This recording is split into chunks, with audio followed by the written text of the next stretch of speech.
What's up, Hambone here, and just really quick, I want to apologize for the video I put up yesterday. I had to private it because there was a problem with it. It was a Cube World video, and it was just a quick tip thing that I put up, but there was a problem with the video that I didn't notice until I had uploaded, so I just made it private, which is why it's not there anymore. But the topic of today's strategies video is how to be a good teammate, and more specifically, this will be a discussion on whether or not it's better to go for the kill or the revive, and I'm going to more specifically explain that situation. Now, let me clarify first, I'm not talking about if it's okay for someone to just straight up steal a kill. Like if there's no danger of a person kill getting stolen and you just come up out of nowhere, see a person down and go for the kill. No, that's just, you're just being a jackass at that point. Please don't do that.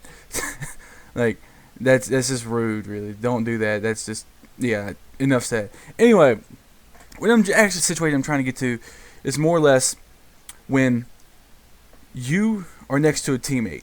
Your teammate goes down, and then the enemy that y'all were shooting at that downed your teammate goes down. In this situation, when that enemy is now crawling away, and you more or less have to choose between saving your teammate or killing the enemy, making sure y'all get the kill. Now, to clarify what I mean by this more, is not that like, oh, that person's right out in the middle of the open, let me just put 2 shots into them, then pick up my teammate. I'm talking about, no, they were behind cover, you downed them, and they are now crawling, getting to a position where you don't know where they're going. There could be an enemy around the corner that they're going around, or they could just be going over there just to, hopefully, to draw out some time to maybe get a teammate to come to them. And I was going through some forums that was actually going over this topic because I was just looking just to see what other people's opinions were on this, and just to see if how many people agreed with me and disagreed.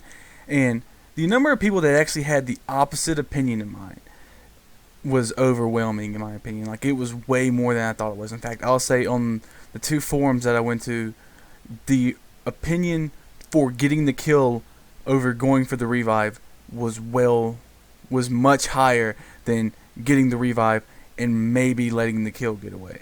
It was astounding how much higher the go for the kill over the revive was, and I completely disagree with that mode of thinking in this game. And here's why. When you agree to not revive your teammate, you agree to go for the kill. You agree to let your teammate die, more or less, just so you can get that kill and make sure that enemy dies. In that situation, you are then going 1-for-1 for your team. Both teams are losing lives in this situation. Yes, the enemy team lost a life, but you have to think about the fact that your team is losing a life as well. And you're taking away a free retry, a free life that you could give back to your teammate at that point. And because you didn't revive your teammate, you lost that stock life. And in tight games, I mean, that's just not good. You never know when, because you gave up that 1 life just to get that 1 kill, could just bite you in the ass. And like, I don't know how to explain that any better than just saying it, because there are so many different scenarios that could happen because you didn't get that revive right there, that there's just too much for me to actually go through in one video. I'd be here for like 20-25 minutes just talking, and I know none of y'all have that type of attention span. But don't get me wrong, I know that there are plenty of scenarios that could happen if you didn't get that kill and they got revived too. But here's why I feel that actually going for the revive over the kill is better. When you go for the revive, you're giving your teammate a second chance without you having to lose a stock life. So by you not having to lose a stock life, your team has a little bit more leeway, and they can still more or less play to the way they're playing. You know, when you have more lives, you feel more confident.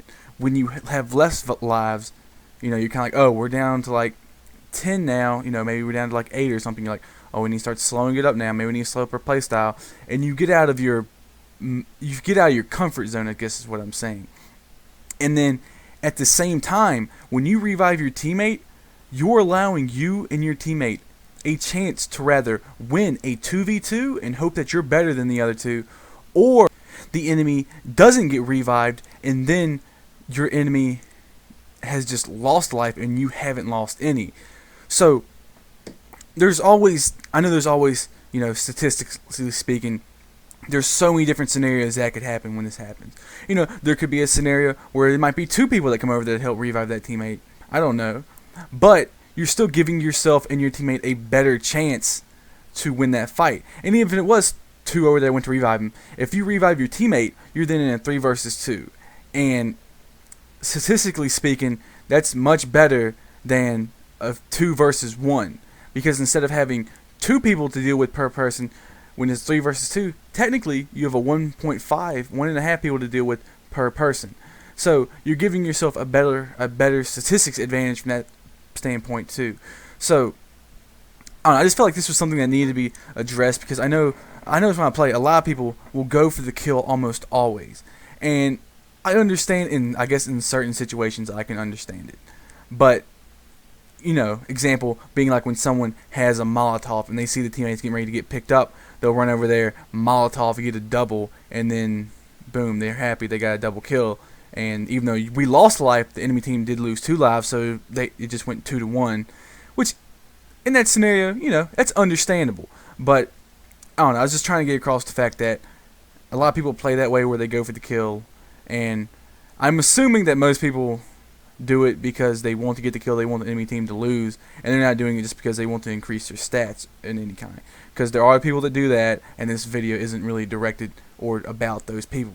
But that being said, you know, give me your thoughts on this whole situation of going for the kill or going for the revive. I know there's, you know, just tell me why you always do what you do in those situations, and I'm just genuinely curious, just because I want to hear more thoughts on this. And as usual, if you liked this video, thought that I had some good points or whatever, be sure to like the video. And then, if you like the Last of Us multiplayer content, I post these every Tuesdays and Thursdays now. So be sure to subscribe to my channel if you're looking forward to that. And as usual, I hope you enjoy the rest of your day.